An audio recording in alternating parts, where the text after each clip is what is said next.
বিসমিল্লাহির রহমানির রহিম। স্বাধীনতার ঘোষক, বহুদলীয় গণতন্ত্রের প্রবক্তা, বিএনপির প্রতিষ্ঠাতা শহীদ রাষ্ট্রপতি জিয়াউর রহমানের আজকে ৪৪তম শাহাদাত বার্ষিকী উপলক্ষে আয়োজিত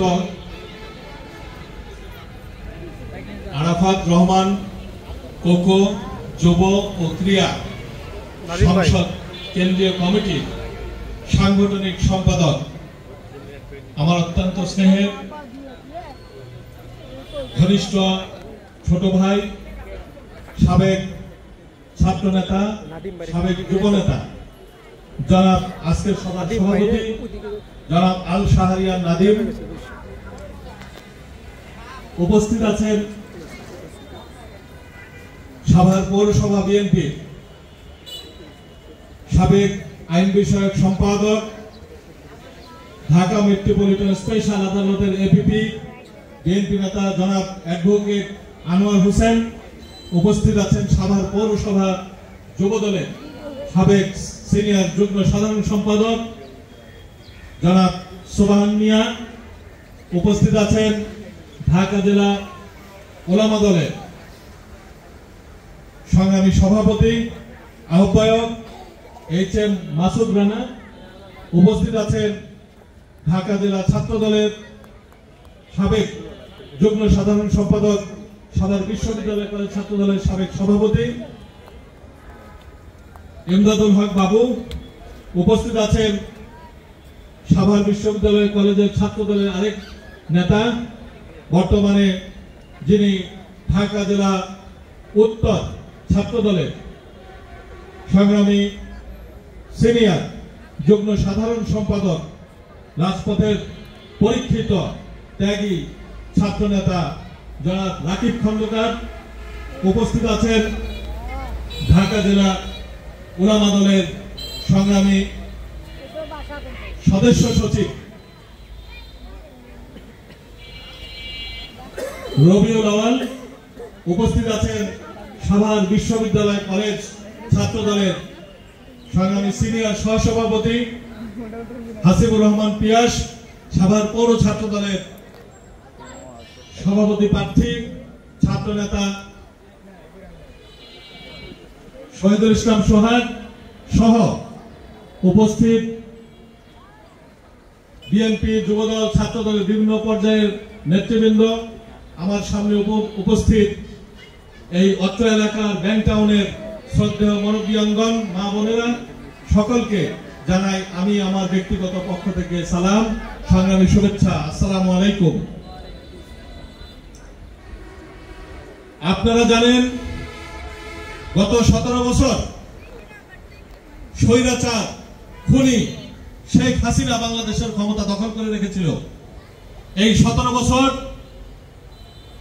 বাংলাদেশের মানুষ প্রাণ খুলে কথা বলতে পারেনি, স্বাধীনভাবে কথা বলতে পারেনি। শহীদ রাষ্ট্রপতি জিয়াউর রহমানের শাহাদাত বার্ষিকী আমরা সাভার আশুলিয়ায় কোথাও পালন করতে পারিনি।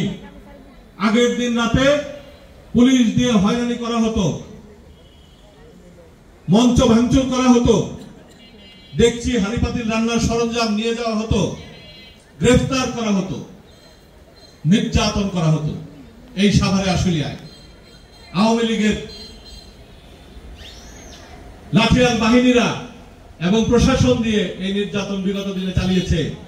মহান আল্লাহর দরবারে লাখো কোটি শুকরিয়া, ছাত্র জনতা আন্দোলনের মাধ্যমে আজকে এই স্বৈরাচারিণী শেখ হাসিনার পতন হয়েছে। শুধু পতন হয়নি, পালিয়ে চোরের মতো বাংলাদেশ থেকে পালিয়ে ভারতে চলে গিয়েছে।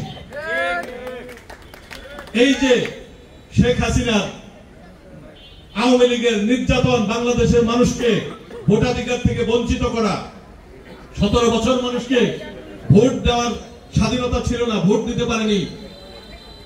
এই ব্যাংক টাউনে আওয়ামী লীগের সন্ত্রাসীরা বাড়ি হলে চাঁদা ধরত, এক গাড়ি ইটা ঢুকলে সেখানে চাঁদা ধরত। মানুষ স্বাধীনভাবে বাড়ি ঘরের কাজ করতে পারতো না। একটা বাড়ি করলে চাঁদা দিতে হবে, প্লট কিনলে চাঁদা দিতে হবে, ইটা ঢুকলে চাঁদা দিতে হবে। এই অবস্থা ব্যাংক টাউনে ছিল। কিন্তু হাসিনা, স্বৈরাচারিণী খুনি হাসিনা 5 আগস্ট পতনের পর 6 আগস্ট আমি ব্যাংক টাউনে ঢুকে ঘোষণা করেছি যে ব্যাংক টাউনে আর কোনো চাঁদাবাজি হবে না, আর কোনো দখল হবে না, কোনো সন্ত্রাসী হবে না, কোনো মাদকের কারবার হবে না। আওয়ামী লীগ মাদক ব্যবসায়ী, তারা মাদকের কারবার করত। তো বিএনপি মাদককে ঘৃণা করে, সন্ত্রাস চাঁদাবাজিকে ঘৃণা করে। আমি 6 আগস্ট ব্যাংক টাউনে ঢুকে বলেছি যে আমার দলের কোন লোক যদি এখানে কোন রকম সন্ত্রাস চাঁদাবাজি করে আমাকে বলবেন, আমি নিজে ব্যবস্থা নিব এবং প্রয়োজনে আমরা প্রশাসনের কাছে তাদেরকে হস্তান্তর করব, ধরিয়ে দিব। সংগ্রামী সাথী বন্ধুরা, আমার অনেক নির্যাতনের শিকার দলীয় নেতা কর্মীরা আপনারা হয়েছেন, আমরা হয়েছি। বাড়ি ঘরে থাকতে পারি নাই, দীর্ঘ 12-13 বছর ব্যাংক টাউনে নিজের বাড়িতে থাকতে পারি নাই, বাবা মার সাথে ঈদ উদযাপন করতে পারি নাই, আওয়ামী লীগের জন্য, আওয়ামী প্রশাসনের জন্য। আজকে আল্লাহর রহমতে খুনি স্বৈরাচারিণী শেখ হাসিনার পদত্যাগ, পতন হয়েছে এবং পালিয়েছে বাংলাদেশ ছেড়ে। আওয়ামী লীগের দোসররা পালিয়েছে। অনেকেই শেখ মুজিবের মৃত্যুবার্ষিকীতে ব্যাংক টাউনে অনুষ্ঠান করত, ফুলের মালা দিত, ছবি টাঙিয়ে। সেই দালালদেরকে আমরা কিন্তু চিনি।